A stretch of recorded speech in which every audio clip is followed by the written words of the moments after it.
আমি শুধু চেয়েছি তোমায়। পর্ব সংখ্যা ৬৯। লেখনীতে সুরাইয়া রাফা। রাতটা যেন দ্বিগুণ হয়েছে আজ, শেষ হওয়ার নামই নেই। ক্রমশ প্রহেলিকায় মুড়িয়ে যাচ্ছে চারপাশ। প্রতি মুহূর্তের সেই বুক ধরফর অনুভূতিটাও নিস্তেজ হয়ে মিশে গিয়েছে আমানিশার আধারে। ঠান্ডায় জমে যাচ্ছে শরীর, অথচ এরিসের উৎপীড়িত মস্তিষ্কটা তখনও বিভ্রমে তলিয়ে। মরীচিকার অতল গহ্বরে ডুবে যেতে যেতে ফুরিয়ে এসেছে তার শক্তি। অতীতের বিদগ্ধ স্মৃতি আর আপোষহীন যন্ত্রণাগুলো জাদুকরী তৃণলতার মতোই আষ্টে পৃষ্ঠে জড়িয়ে ধরেছে তাকে। অ্যারিসের অতীত যেন এক চোরাবালির রহস্যদ্বার, বাস্তব তবুও ধোঁয়াশা। অ্যারিসের অস্তিত্বই কেবল জানে বালক অরণ্য থেকে মাফিয়া বস রিস্কা হয়ে ওঠার বর্বরতা। যেই নির্মম স্মৃতির অধ্যায় পায়ে পিষ্ট করে বিনাশ করেছে মাফিয়া বস, অথচ আজ আবারও সেই অতীতের ধ্রুবজালে আটকা পড়ে গিয়েছে তার অস্তিত্ব। একটা মেয়ে, শুধু একটা মেয়ের আগমনে লণ্ডভণ্ড হয়ে গিয়েছে এত বছরের আরাধনা। ভেঙে গেছে স্মৃতির বাঁধ। ওই চোখ, ওই নীল চোখ, ওই মোহনীয় সরল দৃষ্টি, ঝিলের জলের মতোই টলমলে অশ্রুরুদ্ধ নয়ন দুটো এত বছরের আত্মসংযম ভেঙে গুঁড়িয়ে দিয়েছে তার। পাওয়ার, প্রতিপত্তি, অহংকারের দৃঢ়তা সব চূর্ণ বিচূর্ণ হয়ে ধুলোয় মিশে গিয়েছে। শেষ, সব কিছু শেষ। নিঃস্ব অ্যারিস ইউভান। তবুও, হ্যাঁ তবুও অ্যারিস ওই মেয়েটাকেই চায়। অরণ্য শুধু ঈশানীকেই চায়। মাফিয়া বস তার সাকুরাকে চায়। এটাকে কি বলা যায়? অবসেশন নাকি অ্যাডিকশন? আর কতটা সহ্য করলে হবে এই সাবমোচন? নাকি পৃথিবীর ধরাবাঁধা নিয়মের বেড়াজালে ছিন্ন করে পাপ আর পবিত্রের এই মিলন হেতু নিছকই মিথ্যে? সবটাই মরীচিকা। যদি তাই হয় তবে এরিস সেটাও রুখবে, পৃথিবীকে বুঝিয়ে দেবে তার ক্ষমতা। কুমিরের আর ঠান্ডার ভয় কিসে? সে তো চিরন্তন জল নিবাসী। এরিসও তাই, আজন্মকালের অভিশপ্ত। অতীতের অতলে ডুবে যেতে যেতে কোথায় যেন হারিয়ে গিয়েছে এরিস। অবর্ণনীয় ব্যথায় পিঙ্গলাভ হয়ে উঠেছে তার রক্তাক্ত মুখ। ফিরে যাওয়ার পায়তারা ছটফট করছে মস্তিষ্ক, অথচ অদৃশ্য একটা কালো হাত ক্রমশ টেনে নিয়ে যাচ্ছে শরীরটাকে। একটু একটু করে তলিয়ে যাচ্ছে সে মরীচিকায়, যেখানে আলো নেই, বাতাস নেই, কোথাও কারোর অস্তিত্ব নেই। অ্যারিসের দম বন্ধ হয়ে এলো। একটুখানি অক্সিজেনের তাড়নায় ধরফর করতে করতে হঠাৎই রুদ্ধ হয়ে এলো শ্বাস প্রশ্বাস। মরীচিকার মতোই ধীরে ধীরে আধারে অদৃশ্য হয়ে যেতে লাগলো শরীর তার। ঠিক সেই মুহূর্তে আকস্মাৎ কর্কশ এক গোঙানির আওয়াজের ভাবনার অতল থেকে ছিটকে বেরিয়ে এলো অ্যারিস। হাঁপড়ের মতো নিঃশ্বাস ফেলে আলতো নড়ে চড়ে উঠল সে। ব্যথায় জর্জরিত শরীর, মাথার নিচে রক্তের জোয়ার, সবকিছু উপেক্ষা করে আধো আধো চোখ খুলতেই দৃষ্টি সীমানায় ভেসে উঠল ঝাপসা দুটো অবয়ব। চোখের পাতায় নিভু নিভু পলক ছেড়ে আর একটু ভালোভাবে খেয়াল করতেই বুঝল অতর্কিত বেদনায় কাতরাচ্ছে জিসান। তার ঠিক মুখোমুখি দণ্ডায়মান তুষার, যার আক্রমণাত্মক দুর্ধর্ষ হাত আটকে আছে জিসানের বাঁকানো গ্রীবায়। বড় সাইজের একটা ড্রাগ ভর্তি সিরিঞ্জ সাইকোটার ঘাড়ে গুজে দিয়ে চুপচাপ দাঁড়িয়ে আছে সে। কয়েক মুহূর্ত নীরবে অতিবাহিত হলো। আস্তে আস্তে ঠোঁট বিস্তৃত হলো তুষারের। সিরিজের সবটুকু ড্রাগ জিসানের শরীরে পুশ করতেই ধ্বনিত হলো তার ঠান্ডা নিরুত্তাপ কণ্ঠস্বর। Let me introduce myself, Tushar, the master mind Tushar. আমি ম্যানুপুলেট করি না, আমি শুধু বোঝাপড়া করি। অ্যারিস ইউভানের শক্তি আমি। তুষার জাওয়াতকে বাইরে রেখে অ্যারিস ইউভানকে শেষ করার ইচ্ছেটা একটু বেশি বাড়াবাড়ি হয়ে গেল না? এই মুহূর্তে কথার চালে ছাক্কা হাঁকানোর মতো সামর্থ্য নেই জিসানের। সহসা হুঙ্কার ছেড়ে নিজের আতুইবাসী সৈন্যদের আক্রমণের আহ্বান দিল সে।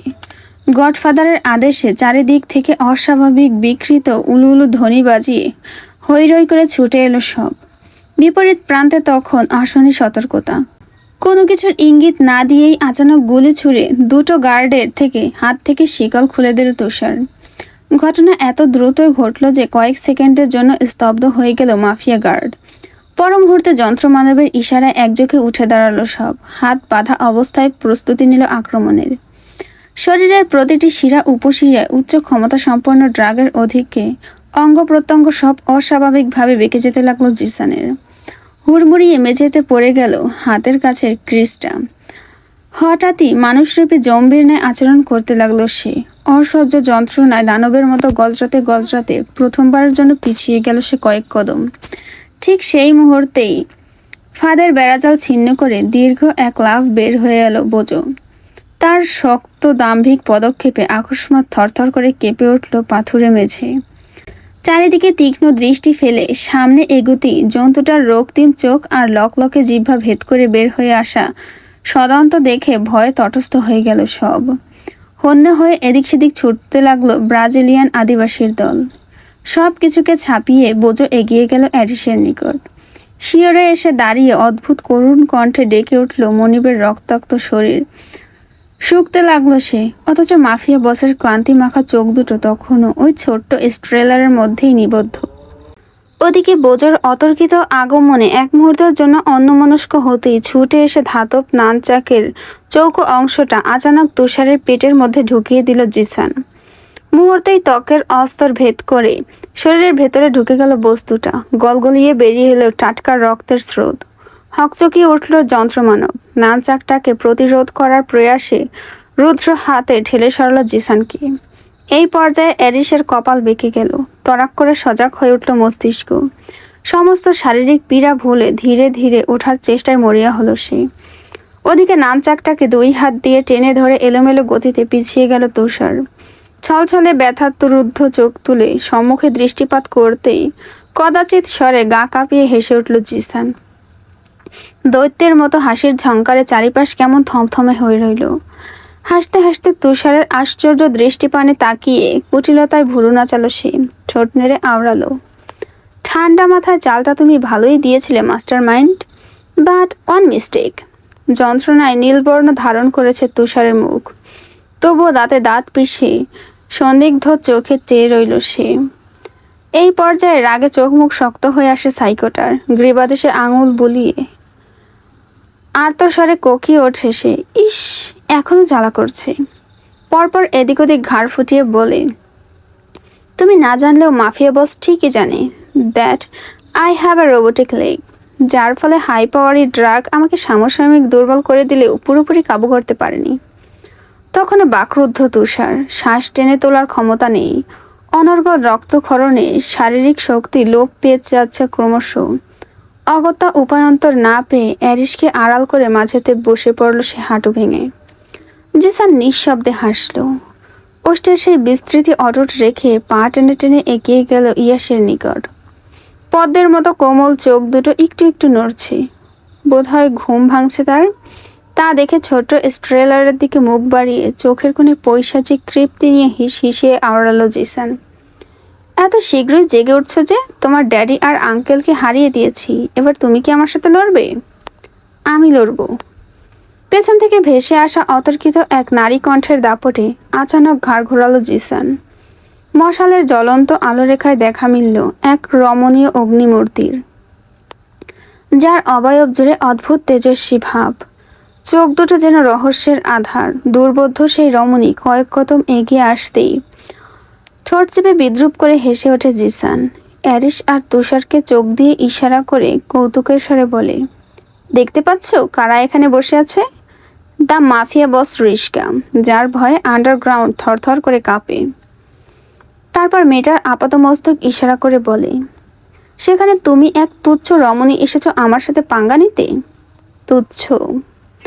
পরপর একই শব্দ আওড়ালো মেয়েটা।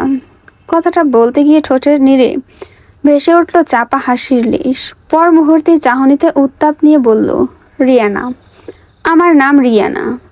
তখনই মেয়েটার পাশ ঘেঁষে এসে দাঁড়ালো বোজো। কুটিল দৃষ্টিতে কয়েক মুহূর্ত জিসানকে পরখ করল সে। পরপরই কোনোরূপ পূর্বাভাস ছাড়া আচানক দৃষ্টি ঘুরিয়ে ঝাঁপিয়ে পড়ল এক কোণে মূর্তির মতো দাঁড়িয়ে থাকা সদৃশ্য সেই মানবের ওপর। চোখের পলকে ছিন্ন ভিন্ন করে ফেলল দেহ তার, যা দেখা মাত্রই ক্ষণিকের জন্য স্তব্ধ হয়ে গেল জিসান। সদ্বিদ ফিরে পেতেই বজ্রাহতের ন্যায় চিৎকার দিয়ে উঠল সে, আমার ভাই!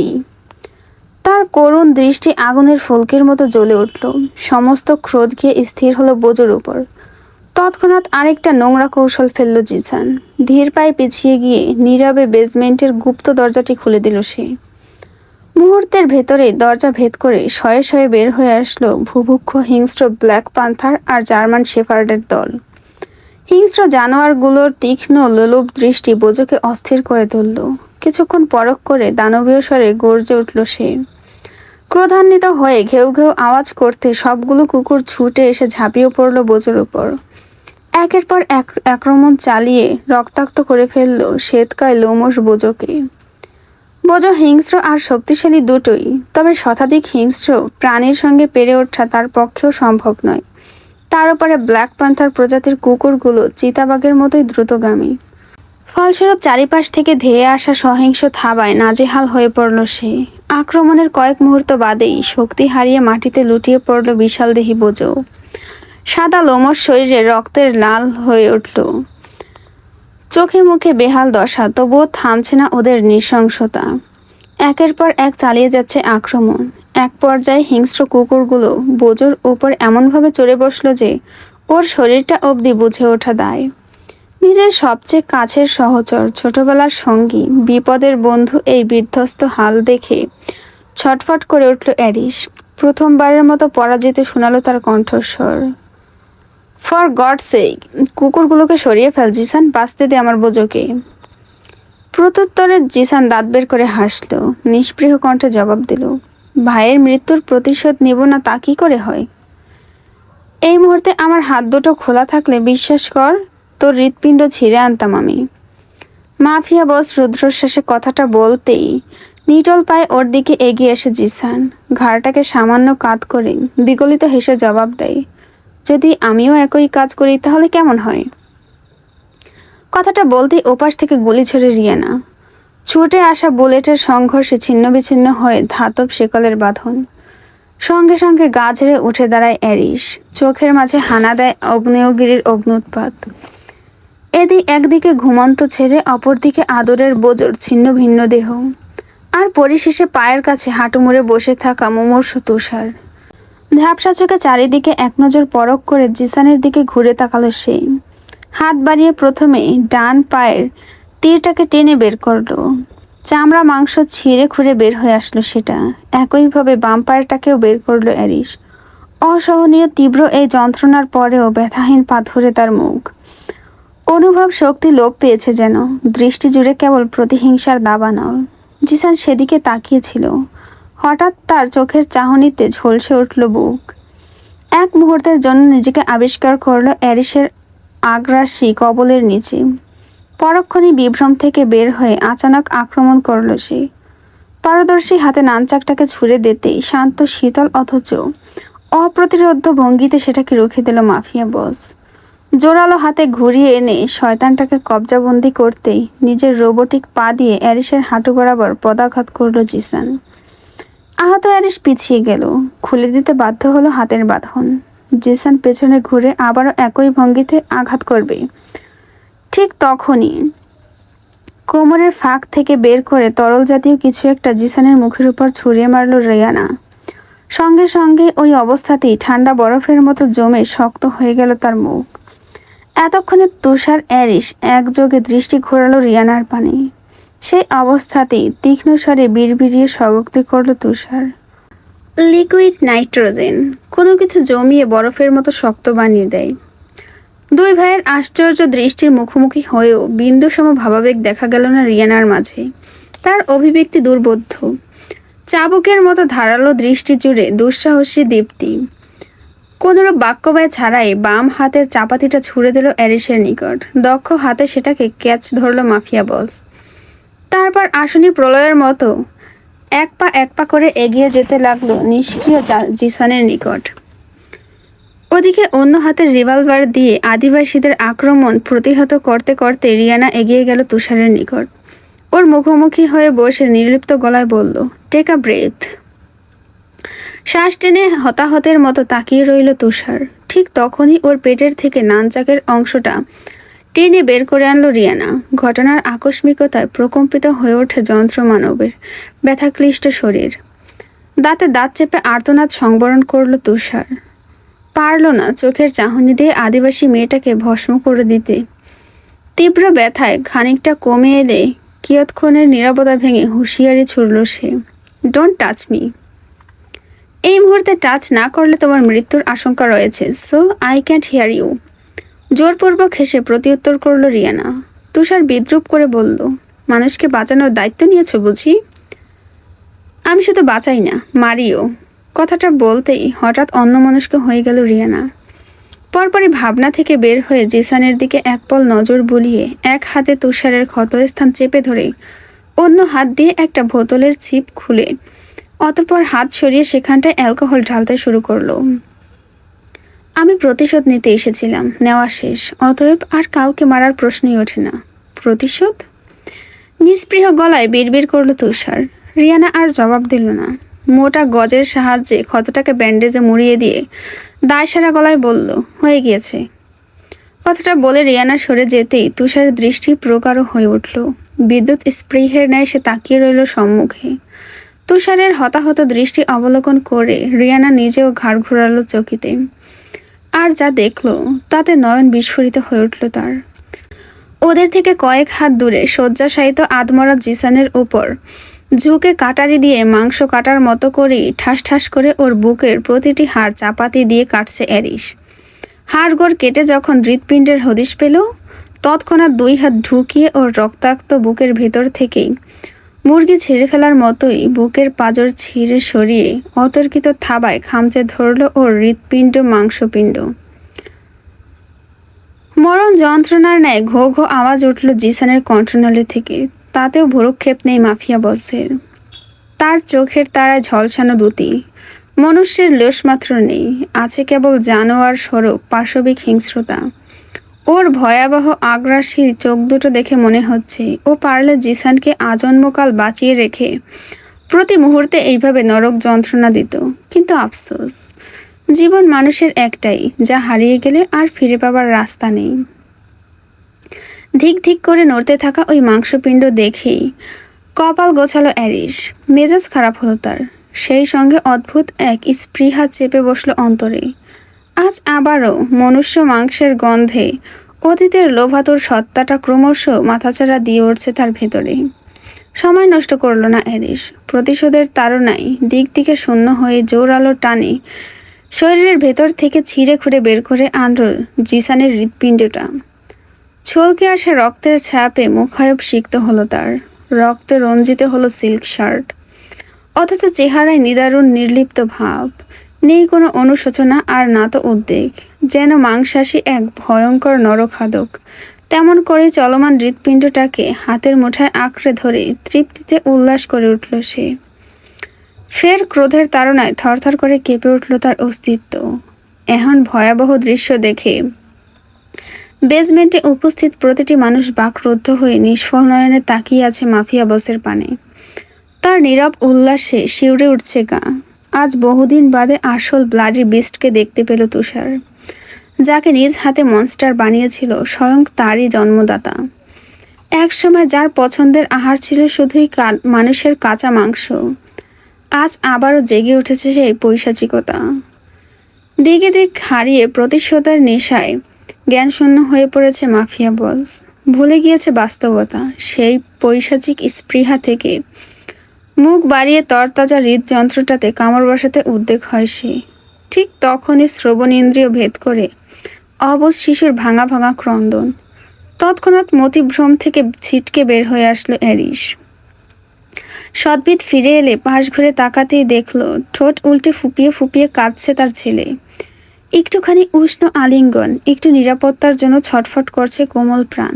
কে জানে কতক্ষণ ধরে মায়ের সান্নিধ্য পায়নি, একটুখানি খাবার খায়নি। ক্রন্দনরত ছেলের ছোট্ট কোমল মুখটাকে পরখ করা মাত্রই হাওয়ায় মিলিয়ে গেল অ্যারিসের পৈশাচিক অভিব্যক্তি। দ্রবীভূত হলো অন্তর। অশুভ চোখ দুটো নিমেষেই পিতৃস্নেহে টলমল করে উঠল তার। তৎক্ষণাৎ হাত থেকে ছুঁড়ে ফেলে দিল জিসানের ক্ষতবিক্ষত হৃৎপিণ্ডটা। অতঃপর ত্রস্ত পায়ে এগিয়ে গেল, রক্ত মাখা হাতেই অতি সন্তর্পণে বুকে তুলে নিল অস্তিত্ব তার। বুকে কোনো উষ্ণতা নেই, নেই আদরে প্রশ্রয়। তবুও সেই প্রশস্ত বুকে মাথা রাখা মাত্রই শান্ত হয়ে গেল অবুঝ প্রাণ। এক নজর জন্মদাতাকে পরখ করে ফের বড় বড় চোখ মেলে এদিক ওদিক চাইল সে। মায়ের খোঁজ করছে বোধহয় বাচ্চাটা। অচিরেই ছেলেকে বুক থেকে মুখের কাছে তুলে আনলো অ্যারিস। আজ দ্বিতীয়বারের মতো চুমু খেলো ওই আদরের লাল ললাট পটে। অতপর কণ্ঠ খাদে নামিয়ে পরাজিত সৈনিকের মতোই বারবার বলতে লাগলো, I am sorry, I can't protect you, daddy can't protect you, I am sorry champ, daddy is so sorry. অ্যারিসের ভাঙা কণ্ঠের আহাজারিতে নদীর পার ভাঙার মতোই ভাঙল তুষারের বুক। চেহারা তার বরাবরের মতোই নির্লিপ্ত, অথচ চোখ দুটো যেন নীরব হাহাকারের বিভীষিকা। অ্যারিস আবারও ছেলেকে গুটিয়ে নিল বুকের ভেতর। তারপর বিধ্বস্ত নয়নে দৃষ্টিপাত করল রক্তাক্ত মেঝেতে নিথর হয়ে পড়ে থাকা মৃত নেকড়েটার দিকে। এটা বোঝো, অ্যারিসের বোঝো, জীবনের সবচেয়ে বিশ্বস্ত এই সহচরকে ভাগ্যের পরিহাসে সে ছোট্টবেলায় পেয়েছিল অ্যারিস, আর আজ কতটা নির্মমভাবেই না হারিয়ে ফেলল। অ্যারিসের হয়ে লড়তে লড়তে অবশেষে এই পৃথিবী ছাড়ল সে, আর আসবে না বোঝো। কোনোদিন পায়ের কাছে ঘেঁষে নেউটে বিড়ালের মতো লেজ নাড়াবে না, মিশনের সময় সঙ্গ দেবে না, বিপদে ঢাল হবে না, ফিরে আসবে না কোনোদিনও না। ইয়াসকে কোলের মধ্যে নিয়ে পরাস্ত কদমে বোঝোর দিকে এগিয়ে গেল অ্যারিস। অতপর হাঁটু গেড়ে বসে ওর রক্তাক্ত লোমর শরীরটাতে হাত বুলিয়ে দিল শেষবারের মতো। নিস্তেজ ফ্যাকাশে চোখের পাতায় নীরবে হাত ছুঁয়ে দিয়ে বিড়বিড় করে আওড়ালো, bravo, you did great today, now rest in pitch.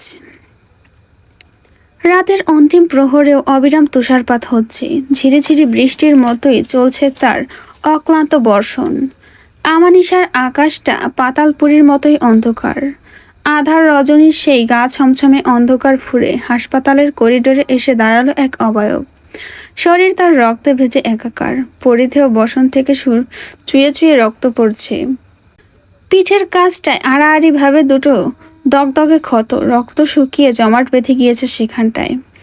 পায়ের গতি ধীর শান্ত, হাঁটতে পারছে না ঠিক করে। দেখে মনে হচ্ছে মাত্রই রক্ত পুকুরে স্নান সেরে এসেছে সে। এটা একটা প্রাইভেট ক্লিনিক, মাদভের অধীনে পরিচালিত। তার উপর মাফিয়া বস হিলগালা করে দিয়েছে। চেনা পরিচিত মানুষ ব্যতীত হসপিটালের এরিয়ার মধ্যে জনসাধারণের প্রবেশ সম্পূর্ণ নিষেধ। ফলস্বরূপ নিস্তব্ধ জনমানব শূন্য চতুর্দিক। রাতবাতির আলো ছায়া অজানা এক নিঃসঙ্গতা খেলা করছে সমগ্র করিডোর জুড়ে। সেই নিঃসঙ্গ আলোক ছায়াকে পেছনে ফেলে ভারী ক্লান্ত পদচ্ছাপে সামনে এগোলো আগন্তুক। যেতে যেতে বড্ড অনীহা নিয়ে ছুঁড়ে ফেলল তার হাতে থাকা রক্তাক্ত চাপাতিটাকে। অন্য হাতে রিভলভারটা তখনও ছিল। করিডোরের শেষ মাথায় গিয়ে থমকালো তার পদক্ষেপ। অবশেষে গন্তব্যে পৌঁছালো সে। পাশ ঘুরে দরজার আগলা ঠেলে নীরবে ঢুকে পড়ল একটা কাচ আবৃত কেবিনের ভেতর। মাফিয়া বস ঢুকতেই ভেতরে উপস্থিত নার্স দুটো মাথা নুইয়ে থেকে সম্মান প্রদর্শন করে হুড়মুড়িয়ে বেরিয়ে গেল কেবিন থেকে। অ্যারিস শূন্য চোখে তাকালো এক পল, তারপর দৃষ্টি ঘুরিয়ে এগুলো সম্মুখে। ওই তো ঈশানী, অসার রিক্ত শূন্য হয়ে বেডের উপর শুয়ে আছে। দুই হাতে তার অসংখ্য ছোট বড় ব্যান্ডেজ, কপালেও তাই, মুখের ওপরে অক্সিজেন মাস্ক। অবজারভেশন মনিটর থেকে ভেসে আসা হৃদস্পন্দনের টিপ টিপ শব্দটা যেন সোজা গিয়ে অ্যারিসের বুকে বিচ্ছে। মনে হচ্ছে জন্ম জন্মান্তরের দূরত্ব ওদের। এই দূরত্ব সহ্য হয় না অ্যারিসের। অসহ্য লাগে ভীষণ, হৃদয় ছটফট করে। অনুতাপের স্ফুলিঙ্গে বিদগ্ধ হয় মাফিয়া বস। ধীরে ধীরে মানবের শিয়রে গিয়ে দাঁড়ালো সে। রক্তমাখা ক্লান্ত শরীরটা একটুখানি ঝুঁকে পড়ে। রমণীর ফ্যাকাশে নিষ্প্রাণ চেহারার প্রতিটি স্তরে ঘুরে ফিরে দৃষ্টি গিয়ে স্থির হয় তার নিস্পন্দন নয়নে। ক্ষণকালের নির্লিপ্ততা ভুলে কানের কাছে অধর ছুঁয়ে হিসিয়ে ডেকে ওঠে অ্যারিস। প্রেম আমার, আমি এসেছি তোমার অরণ্য, একবার দেখবে না? নিস্তেজ ঈশানী তখনও আত্মমগ্নতায় বিভোর, চোখ খোলে না সে। একই সুরে আবার ডেকে ওঠে অ্যারিস। আমি প্রতিশোধ নিয়েছি। তোমার একমাত্র ভয় সুইট ডেমনের অস্তিত্ব আমি চিরতরে পৃথিবী থেকে মুছে দিয়েছি। ও আর আসবে না তোমাকে ভয় দেখাতে, কোনোদিনও না। বিপরীত প্রান্ত তখনও নিঃশব্দতা বিরাজমান। অ্যারিস গ্রীবা তুলল এবার। রমণীর পেলব কপালে অধর ছুঁয়ে আউজের মতো বলল, জান, may I kiss you once? Believe me, একটুও কষ্ট দেব না, just once, okay? Aris Yuvan বরাবরই বেপরোয়া নিয়ন্ত্রণহীন। আজকেও তার ব্যতিক্রম নয়। অনুমতির ধার ধারল না সে। আলতো হাতে অক্সিজেন মাস্কটা সরিয়ে সাকুরার বিবর্ণ মুখের পানে চেয়ে রইল কিয়ৎক্ষণ। পরপরই কোনরূপ ইঙ্গিত ব্যতীত অতৃপ্ত ঠোঁট জোড়া চুম্বকের মতো গিয়ে আশ্রে পড়ল রমণীর শুষ্ক পুরন্ত ঠোঁটের ভাঁজে। তৃষ্ণার্থ চাতকের মতো কয়েক মুহূর্ত মাতকীয় ঘোরে ডুবে রইল মানব। রুগ্ন সরলতার উষ্ঠপটে অবাধে বিচরণ চলল তার। রুক্ষ অষ্টাদর আদরে আদরে সিক্ত হয়ে উঠল, ঠিক যেন প্রথম প্রেমের উষ্ণ আলিঙ্গন। কিন্তু যেই মুহূর্তে অনুভব করল মেয়েটা সামান্য নড়ে উঠছে, তখনই যেন ভাবোদয় হলো। নিজস্ব অনুভবে লাগাম টানল মাফিয়া বস। দৃষ্টি তুলে তাকাতেই দেখল ক্ষীণ চোখ মিলে ওকেই দেখছে মেয়েটা। গভীর সমুদ্রের মতো নীলাভ নয়নজোড়া কেমন ধূসর নিষ্ক্রিয় দেখাচ্ছে, যেন চোখের তারায় প্রাণ নেই। অ্যারিস এক নজর পরখ করল মেয়েটাকে। দেখতে গিয়ে এই কথা বলার শক্তি লোপ পেল তার, অথচ কিছু একটা বলার উদ্বেগে অস্থির হয়ে আছে হৃৎপিঞ্জর। একটু সময় নিল অ্যারিস। ক্ষণকালের সেই নৈশব্দ ভেদ করে জিভের ডগায় গাল ঠেলল সে। লম্বা শ্বাস টানল। পরপর প্রতিধ্বনিত হলো তার অশ্রুরুদ্ধ কণ্ঠস্বর। I love you, Sakura, more than anything. You hear me, right? I love you. নিজের প্রেমিক সত্তার কাছে আত্মসমর্পণ করতে করতে দুই হাতের অঞ্জলিতে ঈশানীর চিবুক আঁকড়ে ধরল অ্যারিস। ঈশানীর জীবনের বহু আকাঙ্ক্ষিত বাক্য এটি, অথচ মুখ ফুটে প্রতি উত্তর করার শক্তি কিংবা সামর্থ্য কোনোটিই তার মাঝে অবশিষ্ট নেই। চোখ ছাপিয়ে কেবল এক ফোঁটা বেদনা অশ্রু গড়ালো রমণীর। পরিতৃপ্ত চাহনিতে সে দৃষ্টি রাখল অরণ্যের দু চোখে। কয়েক মুহূর্ত সেভাবেই অতিবাহিত হলো, শুধুমাত্র চোখের মেলবন্ধনে ডুবে রইল দুজনে। তারপর কে জানে কি হলো, আচমকা লম্বা একটা শ্বাস ফেলল ঈশানী, তারপর আরও একটা। এরপর হঠাৎ পাল্টে গেল অভিব্যক্তি। চোখের পলকে ছটফট করে উঠল তার শরীর। বেড়ে গেল শ্বাস প্রশ্বাস, দম বন্ধ হয়ে যেতে লাগলো।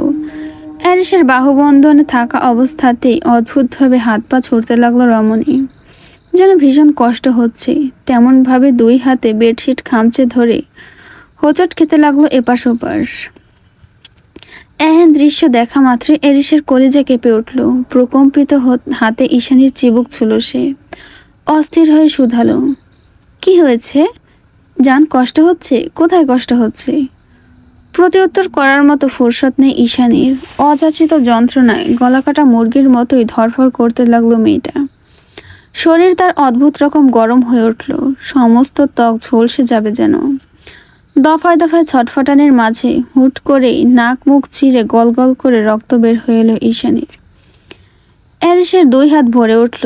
বাক রুদ্র হয়ে অসহায়ের মতো তাকিয়ে রইল সে প্রিয়সীর রক্ত রঞ্জিত দিশেহারা মুখের পানে।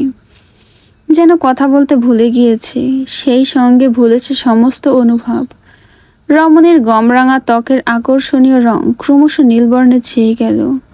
অজস্র দুশ্চিন্তার মাঝে গলা ফেরে ডক্টর আর নার্সকে ডাকতে গেল অ্যারিস। তনাথে থেমে গেল ছটফটানি। আকস্মাৎ নিস্তেজ হয়ে মোম ঢালা নরম পা দুটো।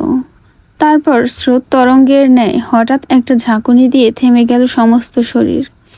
পরিশেষে পশ্চিম আকাশে অস্তমান সূর্যের মতো ধীরে ধীরে বুঝে গেল তার নীলাভ নিখাত দু নয়ন। অ্যারিসের মনে হলো ঈশানী খুব গরম লাগছে। এই কাচ আবৃত বদ্ধ ঘরে বোধহয় দম বন্ধ হয়ে আসছে সাকুরার। সহসাই তড়িৎ হাতে ঈশানীর স্যালাইন টেনে টুনে খুলে ফেলে অতপর রমণীর নিস্তেজ শরীরটাকে পাজা কোলে করে ছিটকে বের হয়ে এলো কেবিন থেকে। বাইরে বের হয়ে খুব বেশি দূর এগিয়ে যেতে পারল না অ্যারিস। অজস্র আঘাতে ভরপুর ক্ষতবিক্ষত শরীরটা সায় দিল না তার কৃতকর্মে। ফলস্বরূপ করিডোরের মেঝেতেই ঈশানীর সমেত হাঁটু গেড়ে বসে পড়ল অ্যারিস। একটু সময় নিয়ে মেয়েটাকে আলগোছে শুইয়ে দিল মেঝেতে। মাথাটা তুলে রাখলো স্বীয় উরুর উপর।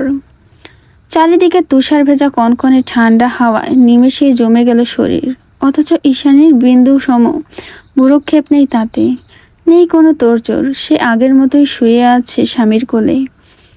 অ্যারিস নিজের ঠান্ডা হাত ওর গালে ছোঁয় এবার। হালকা ঝাঁকিয়ে নরম স্বরে ডাকলো, সাকুরা, এই সাকুরা, ভালো লাগছে এবার? দেখো ঠান্ডা পড়েছে। তোমার ফেভারিট স্নোফল। এই মেয়ে, চোখ খোলো, দেখছো না কেন? ঈশানীকে ডাকতে ডাকতে অ্যারিসের কথা জড়িয়ে আসে। মেয়েটার এমন নির্লিপ্ততায় ভীষণ রেগে যায় ও। তৎক্ষণাৎ ধ্বনিত হয় মাফিয়া বসের ক্রোধান্বিত কণ্ঠস্বর। আমাকে রাগিও না একদম, মেরে ফেলবো কিন্তু। ইউ নো না দ্যাট আই হেট প্র্যাঙ্ক, তবুও এমন করছো কেন? হতাশ হয়ে থামলো একটু, ফের নতুন উদ্যমে ছুড়ে দিল হুঙ্কার। ফাক, speak up Ishani, speak up. জীবনের প্রথমবারের মতো ঈশানীর নাম ধরে গর্জে উঠল অ্যারিস। তবুও সেই রমণী বাক্যহীন, নির্জীব অসাড় হয়ে ভেঙে চুরে অ্যারিসের কোলের কাছেই পড়ে আছে তার শরীর আজ। এহেন দৃশ্যে উন্মাদ হয়ে উঠল মাফিয়া বস। বুকের ভেতরটা ফাঁকা লাগছে ভীষণ, দম বন্ধ হয়ে আসছে। প্রচণ্ড ঠান্ডার মাঝেও ঘেমে নিয়ে একাকার হলো শরীর। অগ্নিদগ্ধ পতঙ্গের মতোই অস্থির হয়ে উঠল অ্যারিস। উথাল পাথাল ভাবনার অতলে হারিয়ে গেল নিজস্বতা। আজ বহু বছর বাদে চোখ দুটো জলে পরিপূর্ণ হলো তার। অ্যারিস ব্যগ্র আওয়াজে বলল, তুই বলেছিলি না আমার সাথে থাকবি, আমার সঙ্গে ফেরারি হবি, গোটা পৃথিবী হারিয়ে গেলেও তুই আমার হয়েই থাকবি। তাহলে এখন কেন কথা বলছিস না, কেন চোখ খুলছিস না? Why can't you speak a damn it? এত চিৎকার, এত হাজারির পরেও একটা টু শব্দও করলো না মেয়েটা। শুনল না মাফিয়া বসের আকুতি, অবাধ্যের মতোই শুয়ে রইল নিঃশব্দে। অ্যারিস আর নিজেকে ধরে রাখতে পারল না, ফের ভেসে এলো তার আত্মচিৎকার। তুইও বেইমানি করলি, তোর জন্য সব ছাড়লাম আর তুই আমাকে ছেড়ে গেলি, এভাবে নিঃস্ব করে দিলি আমায়, এভাবে? এর চেয়ে সহজ কিছু ছিল না? ছুরি দিয়ে বুক ছিন্নভিন্ন করে দিতিস, নয়তো গুলি দিয়ে মারতিস। এভাবে কেন ঈশানী, হোয়াই? নিস্তব্ধ রাতের হাহাকার যেন করিডোরের চতুর্দিকে প্রতিধ্বনিত হলো। উন্মাদ মস্তিষ্ক খই হারালো এরিসের। আবারও ধ্বনিত হলো সেই কাতর স্বীকারোক্তি, ঈশানী, আই লাভ ইউ।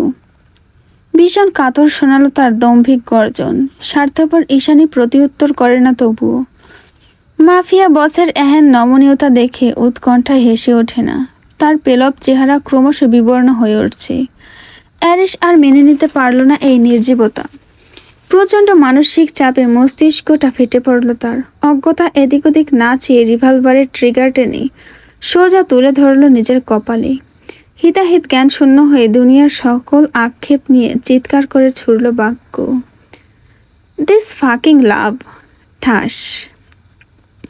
অতপর বহুক্ষণে সেই নৈশব্দ ভেদ করে পরপর দুটো গুলি ছোড়ার বিকট আওয়াজ। অ্যারিস একজন দক্ষ স্নাইপার, তার নিশানা ভুল হবার নয়। সহসাই বুলেট দুটো কপাল বিদীর্ণ করে সোজা মস্তিষ্কে ঢুকে গেল তার। ফুরিয়ে যাওয়া প্রদীপ শিখার মতোই দপ করে নিভে গেল অন্তরের ঝড়। নিস্তব্ধ রাতের ঝাঁঝালো গুলির আওয়াজে থরথর করে কেঁপে উঠল পুরো হসপিটাল। ততক্ষণে ডাক্তার, নার্স সব দিক দিকে হয়ে শূন্য হয়ে ছুটে এসেছে টপ ফ্লোরে। করিডোরে জড়ো হতেই সকলে একসঙ্গে মুখোমুখি হলো সেই মর্মান্তিক দৃশ্যে। সমগ্র মেঝেতে রক্তের জোয়ার, ঠিক তার মাঝখানে একটা নিস্তেজ রমণীর শিয়রের উপর ভগ্ন ইমারতের মতোই ধীরে ধীরে বসে পড়ছে একটা পুরুষেরই রক্তাক্ত শরীর। পুরুষটি আর কেউ নয়, স্বয়ং মাফিয়া বস রিশকা। পাইথন লিডার অ্যারিস ইউভানকে এমন বিধ্বস্ত নিথর হয়ে পড়ে যেতে দেখে সকলের নিঃশ্বাস আটকে গেল। মুহূর্তটা যেন ওখানেই থেমে গেল। কয়েক ন্যানোসেকেন্ডের ব্যবধানে অ্যারিসের নিথর শরীরটা লুটিয়ে পড়ল ঈশানীর নরম বুকের ওপর। নিবু নিবু ঝাপসা চোখে প্রিয়সীর মুখটাকে শেষবারের মতো দেখে নিল মাফিয়া বস। নিঃশ্বাস ভারী হয়ে এসেছে। আসন্ন মৃত্যুর এক অভাবনীয় যন্ত্রণায় ছটফট করছে শরীর। তখনও নিজের ওপর নিদারুণ উপহাস করে হাসল মানব। মনে মনে আওড়ালো, কোনো এক বিধ্বংসী দুপুরে তুমি বলেছিলে আমার দুর্বলতাই আমাকে ধ্বংস করে দিবে, নিঃশেষ করে ছাড়বে আমায়। আজ তাই হলো। আমার দুর্বলতা আমাকে ভেঙে চুরে নিঃশ্বাস করে দিল। সমগ্র দুনিয়া থেকে চিরতরে মুছে গেল আমার অস্তিত্ব। কেবল দুর্বলতার জন্যই ধ্বংস হয়ে গেল মাফিয়া বস। অবশেষে জিতে গেলে তুমি সাকুরা, জিতে গেল তোমার অভিশাপ। নিজের রক্তমাখা হাত বাড়িয়ে রমণীর শীর্ণ হাতটাকে মুঠবদ্ধ করে নিল অ্যারিস। মুখায়ব জুড়ে ভেসে উঠল পরিতৃপ্তির শীতল ছায়া। অতপর ধীরে ধীরে আধার নেমে এলো তার দু চোখের পাতায়। বুক চিরে বের হয়ে গেল ফাঁকা একটা দীর্ঘশ্বাস। তুষারের অপারেশন শেষে শীঘ্রই ওটি থেকে বের হয়ে টপ ফ্লোরের দিকে ছুটে এসেছে মাধভাই। এখানে এসে সামনের দৃশ্য দেখা মাত্রই পিলে চমকে গেল তার।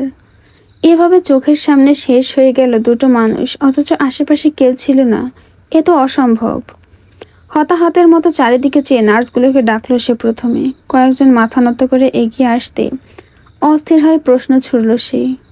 অপারেশন সাকসেসফুল হওয়ার পরেও এত কিছু হলো কি করে? কোথায় ছিলে তোমরা সব? অনেক মাফিয়ারাই তো আহত হয়েছে আজ, যার দরুন সবাই ব্যস্ত সময় পার করছিল। তার উপর শেষ রাত হওয়ায় কেবিনের নার্স দুটোর চোখ লেগে এসেছিল খানিক। কিন্তু অ্যারিস যখন করিডোর থেকে ঈশানী সমেত বের হয়ে এলো, তখনই ওরা স্ট্রেচার নিয়ে ছুটে এসেছিল। কিন্তু আসতে না আসতে কয়েক সেকেন্ডের ব্যবধানে মাফিয়া বস যে এমন কিছু করে বসবে তা বোধহয় স্বপ্নেও ভাবেনি তারা। থমথমে চেহারা নিয়ে ফের দৃষ্টি ঘোরালো মাধভেই। অসাড় হয়ে মেঝেতে শুয়ে থাকা অ্যারিসের দিকে চেয়ে ব্যথাতুর কণ্ঠে বিড়বিড়িয়ে স্বগোক্তি করল, হোয়াই রিস্কা। তখনই আরো দুজন নার্স হুড়মুড়িয়ে বের হয়ে এলো কেবিন থেকে। জলদি পায়ে এগিয়ে এসে মাধভীর মুখোমুখি হলো তারা। জোরে জোরে শ্বাস ফেলে রুদ্ধশ্বাসে জানালো, স্যার, স্যালাইনে ড্রাগ পুশ করা হয়েছে, নর্মাল কোনো ড্রাগস নয়, ইটস সাইরেন্স। নার্সের কথা শোনা মাত্র স্তম্ভিত হয়ে পড়ল মাধভেই। এক নিমিষে চোখ কপালে উঠে গেল তার। মেডিকেল সায়েন্স বলে মানুষ মরে যাওয়ার পরেও দীর্ঘ 7 মিনিট তাদের মস্তিষ্ক সজাগ থাকে। যদি তা সত্যি হয়ে থাকে তবে অ্যারিসের সজাগ মস্তিষ্কে সেই 7 মিনিটের রাজত্ব ছিল কেবল ঈশানীর। শেষবারের মতো দেখলো ওই নীলাভ দুই নয়ন, প্রাণ ভরে দেখলো। ভালোবাসা নামক ধ্বংসের এই যাত্রা শুরু থেকে শেষ। সকল কিছুর হিসেব শেষবারের মতো চুকিয়ে নিল মাফিয়া বস। জীবনের অন্তিম লগ্নে এসেও আওড়ালো সেই, এক জীবনে তোর শুধু চেয়েই গেলাম, পেলাম আর কই প্রেম আমার। অবশেষে ইতি ঘটল দীর্ঘ রজনীর, থেমে গেল তুষারপথ। এই জীবনে তরে হলো তবে ভালোবাসার সাপমোচন। রাতের প্রহেলিকা হটিয়ে একটু একটু করে চোখ মেলছিল প্রত্যুষের সূর্যালোক। তখনও করিডোর জুড়ে অসহনীয় নিস্তব্ধতা। গুমোট নৈশব্দের মাঝেই আধারের পর্দা ফুঁড়ে চঞ্চলা কিশোরীর মতো দোল খেতে খেতে বেরিয়ে গেল এক চিলতে শীতল ঠান্ডা বাতাস। ঠিক সেই সময় উষা ওঠা এই কোমল ভোরে পৃথিবীর কোথায় যেন বেজে উঠল বেদনার রুদ্র গানের করুণ কিছু সুর। কোন ভুলে তুমি শুলে বলো এই ফুলশয্যায়, স্বপ্নের লাশ কাঁধে নিয়ে ওরা কেন চলে যায়? জীবন পথে চলতে শেখায় ওই হাতেরই ছোঁয়ায়। আজ বুক ভাঙা হাসি খোঁজে মুখ, দেখি চোখের দেখি জলে সে চিতায়, প্রেম আমার, ও প্রেম আমার।